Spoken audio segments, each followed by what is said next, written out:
Maqaa Abbaa, kan Ilmaa, kan Hafuura Qulqulluu, Waaqayyo tokko, Amiin. Hundumaan olitti jiraataa bara baraa, muudamuun alattis mootii bara baraa, kaleessas kan jiru, har'as kan jiraatu, borus hunduma dabarsee kan jiraatu, gooftaa gooftotaa, mootii moototaa, alfaa fi omegaa kan ta'e gooftaan keenya, fayyisaan keenya, qorichi keenya, Iyyasuus Kiristoos galanni ulfinni bara baraan isaaf haa ta'u. Kabajamtoota, jaalatamtoota, maatii waaqayyootiin kan jaalattan, caalma itti waaqayyoon kan isin jaalatu, maatii haadha keenya qulqulleettii dubaroo Maariyaam, biyya keessaa fi biyya alaa kan jirtan, sagalee kana kan dhaggeeffattan, nageenyi, araarri, jaalalli gooftaa keenya Iyyasuus Kiristoos lafa jirtanitti isiniif haa baay'atu. Maqaa gooftaa keenya, fayyisaa keenya, qoricha keenya Iyyasuus Kiristoosiin akkam jirtu, akkam turtan, akkamiin iyyoo nageessan. Amiin. Waaqayyoo abbaan keenya, abbaan dhiifamaa, abbaan jaalalaa akka baay'ina badii balleessaa cubbuuf gidiraa keenya ilaalee osoo nu hin balleessine akka baay'ina harjummaa fi dhiifama isaatti eegee tiksee soorii gaggeessee sa'aatii kanaa fi daqiiqaa kanaatiin kan nu ga'e galanni ulfinni bara baraan isaaf haa ta'u. Akkasumas deessoo haadha haadha keenyaa qulqulleettii qulqullootaa, obboleettii ergamootaa, haadha qulqullootaa, abdii cubbamootaa kan taate haati keenya qulqulleettii dubaroo Maariyaam galanni ulfinni isheedhaaf haa ta'u. Ergamoota qulqullootaa, toltootaa, akkaataa kennaa fi kabaja isaaniitiin waaqayyoon kabajee aangoo isaaniif laatetti galanni ulfinni isaaniif haa ta'u. Barnoota keenya seenaa mana kiristaanaa kutaa tokkoffaa keessatti hiikaa seenaa fi hiikaa mana kiristaanaa kan jedhu wajjiniitiin ilaallee jirra. Har'a immoo akka fedhaa fi eeyyama waaqayyootti kutaa lammaffaa amaloota mana kiristaanaa kan jedhu wajjiniitiin ilaalla. Waaqayyoon gidduu keenyatti argamee nu barsiisuun, nu gorsuun fedhaa fi eeyyama isaa nuuf haa ta'u. Kanaaf arraba ittiin dubbadhu, isin laphee ittiin qalbeeffattan, waaqayyoon gurra laphee keenyaa hunduma keenyaatiif haa saaqu. Amaloota mana kiristaanaa. Manni kiristaanaa amaloota akkamii qabdi? Akkuma jireenya biyya lafaa keessatti namni tokko jiruuf jireenya isaa keessatti amaloota inni mul'isu, amalli inni isarraatii calaqqisu eenyummaa isaa kan ibsu yoo ta'e, manni amantaa keenyas manni kiristaanaas amaloota ishii ibsan, wantoota ishii ibsuu danda'an, amaloota ishii ibsuu danda'an ni qabdi jechuudha. Kanaaf amaloota mana kiristaanaa keenya ibsuu danda'an keessaas inni tokkoo fi inni jalqabaa manni amantaa keenya tokkittiidha. Manni kiristaanaa bakka garagaraatti ijaarramee ni argina. Bakka garagaraattis tajaajila garagaraa gizee kennuu ni argina. Garuu manni amantaa kun bakka garagaraatti haa ijaarramu, bakka garagaraatti haa hundeeffamu malee doogimaa fi qannoonaan ishee doogimaan ishee tokkodha. Doogimaan ittiin gaggeeffamtu, doogimaan manni amantaa keenya ittiin gaggeeffamtu maalidha? Tokkodha jechuudha. Seerri achi keessatti raawwatu, seerri achi keessatti gaggeeffamu tokkodha. Kanaaf manni amantaa tokkodha, tajaajila tokko kenniti jechuudha. Doogimaa fi qannoonaan garaagarummaan isaanii maalidha jennee yoo ilaalle, doogimaan kan hin jijjiiramnedha. Dhaabataa waan ta'e wanta jijjiiramuu hin dandeenye. Fakkeenyaaf kan akka sir'aata qiddaasee yookiinis immoo sirna qiddaasee, sirni qiddaasee kan hin jijjiiramnedha. Qooqa garagaraatiin, afaan garagaraatiin qaddafamuu danda'a, gaggeeffamuu danda'a. Garuu seeronni achi keessatti raawwatan sana, wanti achi keessatti taasifaman sana kan hin jijjiiramnedha, tokkodha jechuudha. Kanaaf doogimaan kan hin jijjiiramne yoo ta'u, manni kiristaanaas doogimaan mana kiristaanaa tokkodha. Garaagarummaa hin qabu. Seerri ittiin bulmaataa kun tokkodha jechuudha. Qannoonaa jechuun immoo kan jijjiiramuu danda'u, kan irraa hir'ifamuu danda'u, kan itti dabalamuu danda'u, seera jijjiiramuu danda'udha jechuudha. Kanas abboonni taa'anii, yaa'ii taa'anii, walgahii taa'anii waan dabaluu danda'an itti dabaluu, waan hir'isuu danda'an irraa hir'isuu kan danda'an qannoonaa jedhama jechuudha. Kanaaf manni kiristaanaa keenya doogimaan isheen tokko waan ta'eef manni kiristaanaa bakka garagaraatti hundeeffamee tajaajila kiristaanotaaf yeroo kennutti doogimaan inni ittiin tajaajila kiristaanotaaf kennu sun tokko waan ta'eef manni kiristaanaa tokkodha jechuudha. Waaqayyos tokkodha. mana kiristaanaa tokkittii kana keessatti waaqayyo tokkotu waaqeffama. Alfaa fi Omeegaa kan ta'e jalqabaaf dhuma kan hin qabne mootii bara baraa kan ta'e gooftaa keenya Yesuus Kiristoostu achi keessatti waaqeffama. Ati mootiidha. Ati mootii hundumaati. Addunyaa kana hundumaasitu uume. Isa mul'atu kanaaf isa hin mul'anne kana kan uume eenyudha? Gooftaa keenya Yesuus Kiristoosidha. Kanaaf mana amantaa tokko kana keessattis kan waaqeffamu eenyudha? Gooftaa keenya Yesuus Kiristoosidha jechuudha. Kanaaf amantaan manni amantaa tokkodha. Garaagarummaa hin qabu. Bakka garaagaraatti tajaajila garaagaraa yoo kennillee doogimaan inni ittiin tajaajila sana kennu tokko waan ta'eef garaagarummaa hin qabu tokkodha jechuudha. Kuni amala mana kiristaanaati. Inni lammaffaan amala mana kiristaanaa keessaa manni kiristaanaa qulqulleettiidha. Manni kiristaanaa eenyuun hundeeffamte? Hundeessaan mana kiristaanaa kanaa eenyudha? Gululaanni mana kiristaanaa kanaa eenyudha? Bu'uurri mana kiristaanaa kanaa eenyudha? Galanni ulfinni isaaf haa ta'u gooftaa keenya Yesuus Kiristoosidha. Dhiiga isaatiin kan inni hundeesse. Dhiiga Kiristoosiin hundeeffamte. Kiristoosiin waan hundeeffamteef Kiristoos immoo qulqulluu waan ta'eef manni kiristaanaas qulqulleettiidha. Manni kiristaanaas qulqulleettiidha jechuudha. Egaa gooftaan keenya Yesuus Kiristoos dhiiga isaatiin mana kiristaanaa kana hundeesseedha.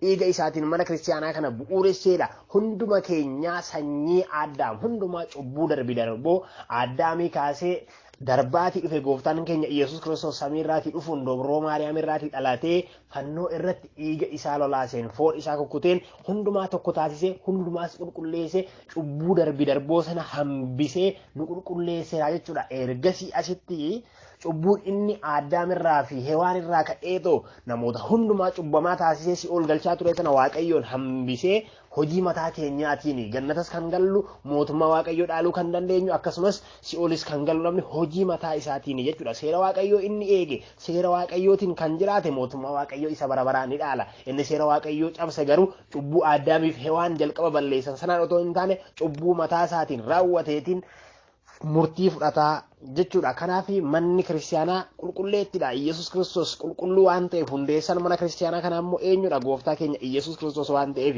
ergaa qulqullicha Phaawulos Phexros ergaa qulqulluu Phexros tokkoffaa Phexros boqonnaa 1 lakkoofsa 15 haga 16tti ani Waaqayyo keessan inni isin waame qulqulluu waan hin ta'eef isinis qulqulloota ta'aa jedha. Kanaaf Waaqayyoon gara mana isaatti nu waameera. Waaqayyoon ofii isaatii qulqulluudha. Mana isaas qulqulleesseera. Dhiiga isaatiin hundeesse waan ta'eef hundeessaan mana kanaas eenyudha? Waaqayyoon waan ta'eef manni sanas qulqulluudha. Manni kiristaanaas qulqulleettiidha jechuudha. Kanaaf nutis immoo gara mana Waaqayyootti gizee deemnu gara mana Waaqayyoo gizee deemnu qulqulloofnee deemuun nurraatii eegama. Kanaaf amala mana kiristaanaa keessaa inni lammaffaa maalidha? Manni kiristaanaa qulqulleettiidha. Yesuus Kiristoos waan hundeesseef, Kiristoosiin waan hundeeffamteef, dhiiga Kiristoosiin waan hundeeffamteef qulqulleettiidha jechuudha. Inni sadaffaan manni kiristaanaa kan hundumaati. Manni kiristaanaa addatti nama kan abaluuti jedhamee namni kennameef hin jiru jechuudha. Eenyuuf kenname? Hundumaa sanyii Addaam hundumaaf kenname. Garuu fedha mataa keenyaatiin mana kiristaanaa sana keessa jiraachuu dandeenya. Mana kiristaanaa sana keessa bahuu dandeenya. Inni kunis kan seera mana kiristaanaa eege, kan seera Waaqayyoo eege, akka seera Waaqayyootti kan jiraate mana Waaqayyoo keessa bara baraatiin ni jiraata. Manni kiristaanaa mana eenyuuti? Mana Waaqayyooti. Kanaaf seera Waaqayyoo kan eege, seera mana kiristaanaa kan eege eessa jiraata? Mana Waaqayyoo keessa Waaqayyoo wajjiniitiin jiraata. Seera Waaqayyoo kan hin eegne akka seera Waaqayyootti kan hin jiraanne immoo mana sana keessa jiraachuu hin danda'u. Hamma gaabbii galee gara mana sanaatti seera mana sanaa eegee deebi'utti mana sana keessa jiraachuu hin danda'u jechuudha. Kanaaf warra seera ishii eeganiif, warra adeemsa ishii hubataniif, warra seera ishii eeganii duuka bu'aniif manna kiristaanaa kan eenyuuti? Kan hunduma keenyaati. Warra seera eeganii gaabbii galan eenyumti illee cubbuu hamma fedhe yoo dalage gaafa gaabbii galu Waaqayyoon fuulduratti maalidha? Dhaloota haaraadha. Waaqayyoon namni akka badii balleessu, akka seera isaa cabsu beekeetuma gaabbii jala nuuf kaa'ee jira. Kanaaf muka ta'ee kan hin aarre, nama ta'ee immoo kan hin balleessine hin jiru jedhu abboonni keenya. Egaa muka abidda jala gizee kaan keessumaa namoonni baadiyyaa guddatan baadiyyaa jiraatanii jireenya baadiyyaa argitan haadholiin keenya harmooliin keenya nyaata maaliin bilcheessu? Mukaan bilcheessu. Muka sana gizee abidda jala kaahan maalidha? Ni aara. otoo hin aariin hin qabatu jechuudha. Kanaafi muka ta'ee kan hin aarre hin jiru, nama ta'ee kan hin dogoggorre hin jiru. Namni akka dogoggoru Waaqayyoon beekee jalqabuma isaayyuu gaabbii jala nuuf kaa'eetoo jira jechuudha. Kanaaf nuti gaabbii gaafa gallu Waaqayyoo fuulduratti maalidha? Dhaloota haaraa, nama haaraa taaneetoo mul'anna. Cubbuun keenya duraasan haqame Waaqayyoon biratti nama haaraa taaneetoo mul'anna. Kanaaf seera mana Waaqayyoo warra eeganiif, akka seera mana Waaqayyootti warreen jiraataniif, akka adeemsa mana kiristaanaatti warreen jiraataniif manni kiristaanaa kan eenyuti? Kan hunduma keenyaati jechuudha. Kanas ergaa qulqulluu Phaawulos gara Efesoonitti erge boqonnaa 1:3 kaasne haga 15 yoo dubbisne Waaqayyoon hunduma keenya tokko akka nu taasise, Waaqayyoon hunduma keenya dhiiga isaatiin akka nu bute, Waaqayyoon hunduma keenya akka nu qulqulleesse, Waaqayyoon hunduma keenyaaf mana kiristaanaa akka nuuf kenne, Waaqayyoon hunduma keenya tokko akka nu taasise achirratti bal'inaan barreeffamee jira. Achirraati argachuuti dandeessuu jechuudha. Egaa amaloota mana kiristaanaa haga kana yoo ilaalle madda seenaa mana kiristaanaa immoo ilaalla. Maddi seenaa mana kiristaanaa maalidha? Kan nuti irraa arganne bu'uurri isaa maddi mana kiristaanaa seenaa mana kiristaanaa kana maalirraati arganne jennee yoo ilaalle inni jalqabaa kitaaba qulqulluudha. Kitaabni qulqulluu madda seenaa mana kiristaanaati. Kitaabni qulqulluu seenaawwan garaagaraa achirratti barreeffameetoo jira. Seeronni Waaqayyoo garaagaraa achirratti barreeffameetoo jira. Kitaabni qulqulluu kunis sagalee Waaqayyoo inni qulqulluun waan irratti barreeffameef kitaaba qulqulluu kan inni jedhame. Kanaaf kitaabni qulqulluun maalidha? Madda seenaa mana kiristaanaati jechuudha. Inni lammaffaan walga'ii mana kiristaanaa. Egaa abboonni keenya yeroo darban sa'aatiiwwan darban keessatti mana kiristaanaa kana akkamiin akka gaggeessuu danda'an, kiristaanota akkamiin barsiisuu akka qaban, akkasumas immoo gaaffiiwwan garaagaraa gizee mana amantaa keenya irratti ka'aatii ture gaaffii sanaaf deebii laachuudhaaf walga'iiwwan garaagaraa gaggeessaatii turan. Kanaaf walga'iiwwan garaagaraa sunis madda seenaa mana kiristaanaa keenyaati jechuudha. Inni sadaffaan kitaaba abbootonni barreessan. Kitaabni abbootonni darban, abboonni qulqulluun darban barreessan madda maaliiti? Madda seenaa mana kiristaanaa keenyaati jechuudha. Inni arfaffaan awwaala kiristaanotaa barreeffamoota dhakaa irratti barreeffaman akkasumas barreeffama biraannaa irratti barreeffame, barreeffama gogaa irratti barreeffame jechuudha. Kanaaf isaan kuni maddoota seenaa mana kiristaanaati. Seenaa mana kiristaanaa kana barachuun maaliif nu barbaachise? Maaliif nu fayyada seenaa mana kiristaanaa kana barachuun jenneetoo yoo ilaalle inni jalqabaa fi inni hangafni seenaa mana kiristaanaa barachuun kan inni barbaachiseef gaaffii ilmi namaa kaasuutiif deebii laachuuf, gaaffii sammuu namaa keessa deddeebi'ee dhufuuf deebii akka kennuufi jechuudha. Kanaaf seenaa mana kiristaanaa barachuun kan barbaachise gaaffii tokkoon keenya keessa deddeebi'ee dhufu, gaaffii sammuun keenya nu gaafatuuf deebii laachuudhaaf seenaa mana kiristaanaa kana barachuun barbaachisaadha. Waa'ee mana amantaa keenya kanaa hubachuudhaaf, waa'ee mana amantaa keenyaa kana baruudhaaf seenaa mana kiristaanaa kana yoo baranne barbaachisaadha jechuudha. Inni lammaffaan immoo manni kiristaanaa maal akka turte, maal akka dabarsite, maal keessa akka dabartee fi maal akka turte barachuuf, baruuf nu gargaara jechuudha. Seenaa mana kiristaanaa kana barachuun egaa seenaa mana kiristaanaa bakka gurguddoo saditti qoonneetoo ilaalla. Isaanis seenaawwan kanas bakka saditti kan nuti qoonnu tartiiba uumamuu ergamootaa irraatii eegaleeti. Waaqayyoon guyyaa jalqabaa uumama isaa gaafa inni uumuu jalqabe irraa kaasee haga har'aatti bakka saditti qoonneetoo ilaallaa jechuudha. Inni jalqabaa addunyaa ergamootaatti, kutaalee ergamootaa keessatti kan ture seenaa mana kiristaanaa jechuudha. Inni lammaffaan mana kiristaanaa uumamuu Addaamii eegalee seenaawwan turan. Inni sadaffaan manni kiristaanaa dhaloota gooftaa keenya Iyyasuus Kiristoos eegalee haga har'aatti maal akka ture kan wajjiniitiin ilaallu baroota sadan kanatti qoonneetoo wajjiniitiin ilaallaa jechuudha. Har'aaf seenaa ergamootaa wajjiniitiin ilaalla. Uumamuu ergamootaatii kaasee seenaawwan jiran wajjiniitiin ilaallaa jechuudha. Egaa Waaqayyoon gaafa jalqaba uumuu jalqabu guyyaa dilbataa uumama isaa yeroo uumuu jalqabu uumama meeqa uume? Uumama 8 uume. Uumama 8 sana keessa ergamoonni isaan tokkodha. Samii lafa ergamoota isaan kanaa fi kanneen kana fakkaatan uumamoota 8 Waaqayyoon guyyaa jalqabaa guyyaa dilbataa uumamoota kana uumee jira jechuudha. Egaa Waaqayyoon ergamoota uume jalaati dhokate.